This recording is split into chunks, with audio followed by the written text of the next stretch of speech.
The scent of the jail wasn't sharp like bleach. It was a stale composite smell, sweat, cheap industrial soap, and a heavy metallic tang of fear. Clara sat on the edge of the hard cot in her cell, her thin arms wrapped around her knees. Her eyes, usually bright and observant behind her neat wire-rimmed glasses, were red-rimmed and unfocused. She was wearing an oversized orange jumpsuit that felt alien and scratchy against her skin. Clara, the girl who had never missed a Sunday school class, who was on the dean's list at the local community college, who volunteered at the animal shelter. How had she gotten here? It was a dizzying, fast descent. It started with Kevin. Kevin with his easy smile and promises of quick cash.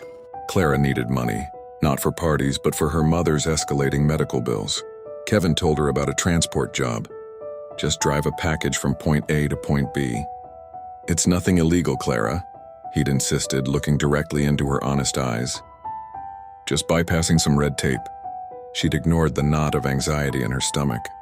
The little voice that screamed that a package wrapped in heavy duct tape and handed off in an empty parking lot at 2 a.m. was definitely illegal. She told herself it was temporary. One big payment and she could breathe again. The sirens had been instant, blinding. A storm of lights and noise descending on her old sedan just 3 miles from the drop-off.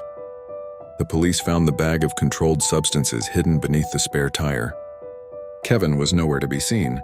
Now the heavy steel door of her cell felt like the final period at the end of her life story. She listened to the distant, muffled shouts, the constant clang of metal, and the low, cynical laughter of another inmate down the hall. Everything she had ever worked for, her pristine record, her college scholarship, the trust in her mother's eyes was gone.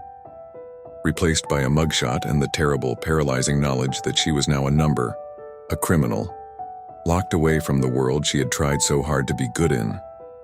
She lay down on the cot, the thin mattress offering no comfort, and pressed her face into the scratchy blanket. The worst part wasn't the cold or the noise. The worst part was the profound aching sense of disappointment in herself, knowing that her desire to help had led her to make the one catastrophic choice that had finally broken the good girl. Do you think Clara should call her mother, or try to handle the situation with the public defender first?